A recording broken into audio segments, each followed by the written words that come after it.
Hi guys, welcome to the channel. My name is Puddles, and in this video I will be giving you 7 different ways to improve your art. So let's begin. My first way would be making a webcomic. Looking back when I started my webtoon, Alice the Vampire Slayer, shameless plug, I was still learning ClipStudio Paint and digital art in general, so it no longer holds up to my standards today. But I constantly kept at it, and when you work on something that you show to an audience, you want to improve, you want to do better, you want to tell the story how you envisioned it. So as a result of constantly drawing episodes and characters for my comic, my art slowly improved. But comparing my art now compared to where I started, it's like night and day. If you have a fear of putting your work out there into the world, this also helps, because you'll have to get over that fear every time you post. And I mean every single time. I still throw my phone anytime I upload an episode, because I just don't want to look at it. But anyway, it's also a good way to learn criticism. If you aren't going to art school where your art project is critiqued every single week, then the internet's unfiltered opinion is probably the next best thing. It's really not, but just don't get disheartened by comments, but learn what is constructive criticism and what is just plain bullying. Constructive criticism is where someone actively tells you what is wrong and how to improve it, with examples, Bullying is just straight up telling you that you are a piece of shit who shouldn't do art, and then tell you that what they're saying is criticism, even though they know for a fact that it isn't, and they just wanted to argue. Anyways, make a webcomic, but please, for the love of God, take breaks. Don't be like me. Please take breaks. Thank you. Do as I say, not as I do. My next point would be practice, and I know people don't like being told to practice because it's usually like, what do you mean by practice? Like, what areas should I focus on? It's like you need to be told exactly what to do in order to get into the mindset of practicing.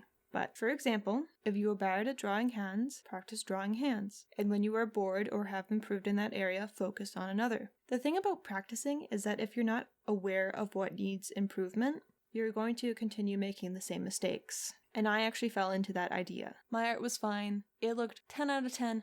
Amazing. I needed no tutorial. I needed no anatomy. I was great. I was the next DaVinci. Wrong. I was not the next DaVinci. My God. But this mindset of I need no help, I don't need to improve, held me back. For literal years, I've only just started accepting that I need some help every once in a while with a tutorial. And anatomy, coming in clutch, it really helped my art improve. And that's my next point, anatomy. I know, it was coming. It was coming up. We all know. What's like the most thing that people tell you to work on?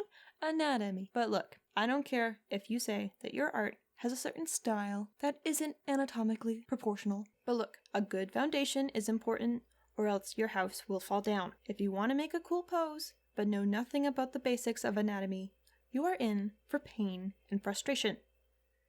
Literally, you will sit there for hours trying to draw a person sitting, get frustrated, and you will never finish your project. Do you want that? No, you want to finish your projects. You want to improve.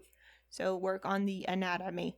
Okay? Okay. And I will link to a book my class had to buy for life drawing class called Figure Drawing, Design, and Invention by Michael Hampton. Not sponsored, but it is a good thing to have in your back pocket to look on as reference. And also, you need to learn the simplification of anatomy.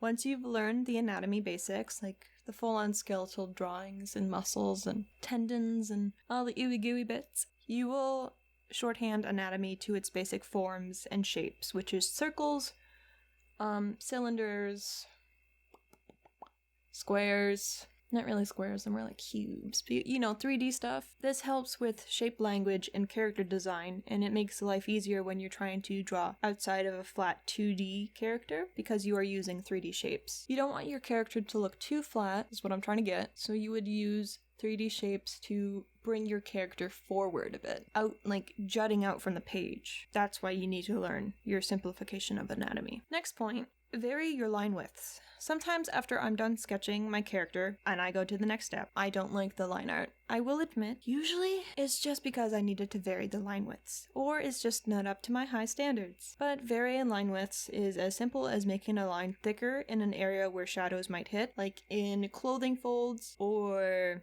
under the chin, where where shadows are if you make a double chin. But anyway, hair and where two lines connect is usually where I go over with a thicker line. It just makes it look nice and finished if you're just going with line art. And take breaks. But Puddles, wouldn't not drawing defeat the purpose of improving my art? No, you need to take breaks to rejuvenate that creative side of your brain. You can do whatever you want on your breaks, but the thing I usually do is watch videos on how to animate or watch 2D movies or even play video games to just chill. Because if you don't take breaks from drawing, you will get carpal tunnel. And how will you improve your art then?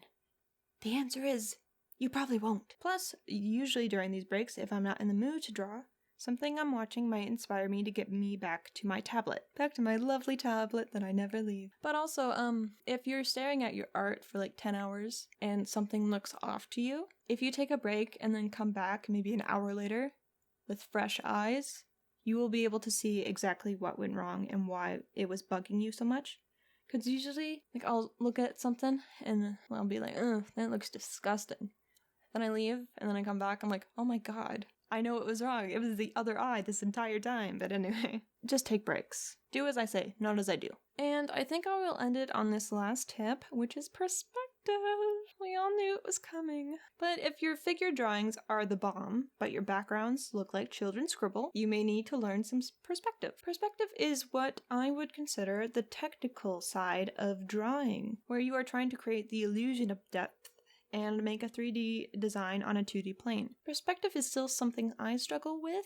I'm not really willing to admit it, but yeah, I still struggle with it. But I do have another book recommendation I will link in the description. It's called Perspective Made Easy by Ernest R. Norling. It's a really good breakdown of steps. Because who knows what a horizon line means or what vertical lines are, 2-point perspective, 1-point perspective, all that jazz. And I'll teach you all those things. So these 7 things are some ways you can improve your art. There are definitely more ways. I just picked these off the top of my head to begin with. And the books I mentioned will be linked in the description. So thank you all so much for watching. If you liked the video, please give it a like. Make sure to subscribe to my channel for more art-related videos. And if you have any questions about art improvement, please leave them in the comment section below and I will do my best to respond. And with that, have a good one and I will see you next time.